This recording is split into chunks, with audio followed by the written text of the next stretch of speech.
The dead man in my kitchen wasn't the problem. The real danger was the one still watching me. The first time I realized something was wrong, it wasn't because of the blood. It was the silence. Maple Street was never silent, not in a town like Briar Glen, where people treated noise like proof of life. Dogs barking, wind chimes clinking, neighbors arguing over nothing. But that night, as I stood outside my house with my keys trembling in my hand, everything felt paused, like the world had taken a breath and forgotten to exhale. Then I opened the door and saw him. Daniel Carter lay sprawled across my kitchen floor, his blood seeping into the white tiles I had cleaned just hours earlier. His eyes were frozen in a kind of disbelief that made my stomach twist. A knife, my knife, was buried in his chest. I didn't scream. I couldn't, because even before the panic hit, even before the horror fully settled in, one thought echoed in my head. This was meant for me. I wish I could say I called the police right away, that I did the right thing. But I didn't. Instead, I backed out of my own house, locked the door like it would somehow erase what was inside, and walked down Maple Street in a daze. My feet carried me to the only place that felt safe, the edge of town where the woods began. That's where I stayed for almost an hour, trying to make sense of it. Daniel Carter wasn't just some stranger. He was my neighbor, quiet, polite, the kind of man who waved every morning but never lingered long enough for conversation. We weren't friends, but we weren't enemies either. So why was he in my house? And why did it look like I had killed him? By the time I finally called 911, my hands were steady again. Too steady. The police arrived fast. Small town, big news. They asked questions, a lot of them. Where had I been? Why did I leave the house? Why didn't I call immediately? I gave them answers, not lies, just carefully arranged truth. I went for a walk. I was in shock. I didn't understand what I was seeing. Detective Harris didn't seem convinced. He had the kind of eyes that lingered a little too long, like he was always waiting for people to slip up, and when he looked at me, I could feel the weight of his suspicion pressing down. "Your fingerprints are on the knife," he said later, his voice calm but firm. "Of course they are," I replied. "It's my kitchen knife. And there are no signs of forced entry." I didn't respond, because that part scared me too. By morning, the entire town knew. Briar Glen wasn't the kind of place where secrets stayed buried. By the time I stepped outside, curtains were shifting, whispers trailing behind me like shadows. The woman who found a dead man in her kitchen? The woman who waited an hour to call the police? The woman who, if you listened closely, probably did it. I could feel it in the way people looked at me, not with sympathy, with curiosity and fear. I knew I had to find the truth before the police decided they already had it. So I started with Daniel. His house was just 3 doors down, yellow siding, always spotless. I had never been inside before, but that didn't stop me from trying. The back door was unlocked. That should have been my first warning. Inside, everything looked normal, too normal. The kind of clean that felt staged rather than lived in.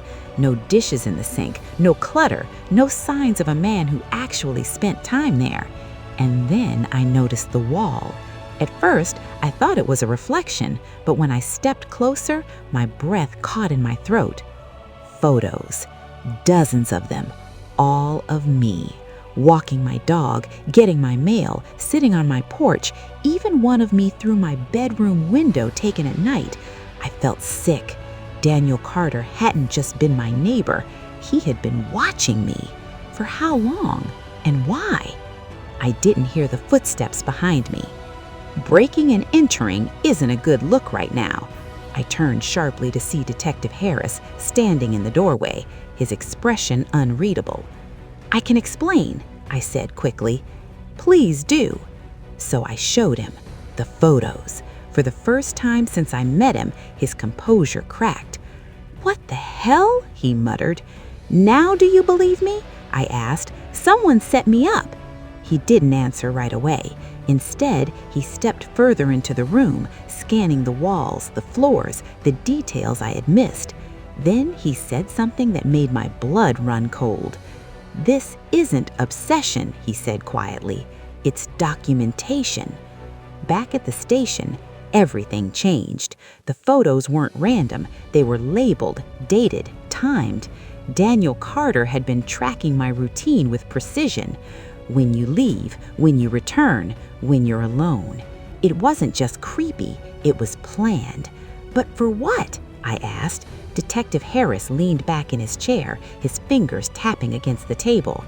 "That's what we need to figure out." The answer came sooner than either one of us expected. That night, I couldn't sleep.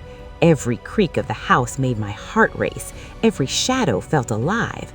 Around 2:13 a.m., my phone buzzed. Unknown number. I hesitated before answering. "Hello?" Silence. Then a soft, almost amused chuckle. "You weren't supposed to come back early." The voice was distorted, mechanical. My grip tightened on the phone. "Who is this?" A pause. Then a soft, almost amused chuckle. "Daniel made a mistake." The line dead went. The next morning, I told Harris everything. He didn't brush it off. Instead, he pulled out a file.